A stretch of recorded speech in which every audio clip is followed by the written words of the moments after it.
Arkadaşlar merhaba. Kızım sana merhaba de arkadaşlara. Herkese merhaba. Arkadaşlar bizim kışları kızımızı soğuktan ve hastalıklardan korumak için bazı organik ve güzel karışımlarımız var ya da besinlerimiz var. Dut pekmezimiz bize her sene Ordu'dan gelir. Kestane balımız var. Sizlerle bugün bunları biz kızımıza tek tek verdiğimiz zaman da oluyor ama bugün sizlerle bir karışımla karşı karşıyayız. Çoğunuz tarafından bilinen ama ilk defa izleyecek arkadaşlarımız için de vermek istiyoruz. Pekmez, tarçın, zerdeçal ve zencefil ya da pekmezin yerine kestane balı kullanarak da yapabilirsiniz. Biz bugünlerde dut pekmezimiz Ordu'dan da yeni geldi. Dut pekmeziyle yapıyoruz. Şimdi o karışımı göstereceğiz. Bunların biliyorsunuz hepsi bir araya geldiği zaman bu vücutta biriken, akciğerlerinizde biriken astıma karşı, buralarda biriken rahatsızlıklara karşı koruyucu kalkan oluyor. Bir de boğaz. Soğuklardan korumak Boğaz için. Evet, boğazlarımız mesela boğazlarımızdaki herhangi bir enfeksiyonu veya bir rahatsızlığı iyileştirmeye yarıyor. Çocuklarımıza adeta kalkan oluyor. Mesela çocuklar şu anda sabah saatlerinde soğukta okula gitmek zorunda kalıyorlar. Biz böyle dut pekmezi, ben bununla ilgili çok fazla sizlerle video paylaşmıştım. Küçük böyle bir kaseydi. Dut pekmezimiz var. Tarçın, zerdeçal ve zencefilden de birer tatlı kaşığı kadar kullanabilirsiniz.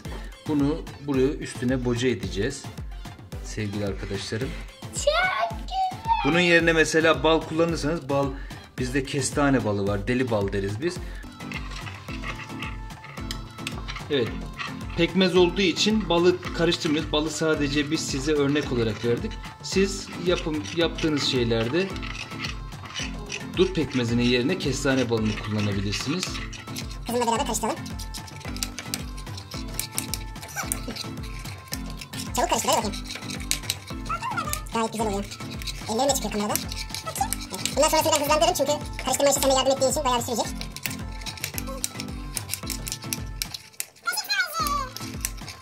Şuralarını da yapalım.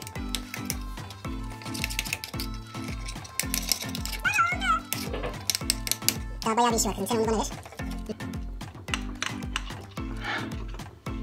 Balı da götürüyor bu arada arkadaşlar. Arkadaşlar zaten kestane balından örnek verelim. Birçok şeye iyi geliyor. Kan basıncından, soğuk algınlığına karşı sizi korumasına kadar. Ancak şunu belirtelim. Bizim kestane balımız tamamen doğal. Biz deli bal diyoruz. Ve kızımıza yarım çay kaşığı kadar veriyoruz. Mesela sabahları onu sadece verdiğimiz zaman herhangi bir alerjik şey yok ama gene de dikkat ediyoruz. Dokunuyor çünkü. Eğer sizde mesela bal dokunan insanlar var, alerjik şeyiniz varsa bu baldan çok fazla tüketmeyeceksiniz. Bazen çarpıntı falan da yapabiliyor. Karışımımız hazır sanırım. Böyle arkadaşlar, bundan mesela sabahları 2 kaşık kadar, değil mi? 2 kaşık kadar çocuğunuza yedirebilirsiniz. Kendiniz de yiyin tabii ki. Yani biz çocuklarımız öncelikli ama kendiniz de yiyebilirsiniz. Akşam işten döndükten sonra da yiyebilirsiniz. O boğazınızda verdiği zaten ferahlamayı, rahatlığı göreceksiniz. Umarım sizler için yararlı bir video olmuştur. Sevgili arkadaşlarım, kanalımıza destek vermeyi, arkadaşlarınıza önermeyi ve tabii ki abone olmayanları abone olmak için ikna etmeyi unutmayın. Kendinize iyi bakın. Hoşça kalın.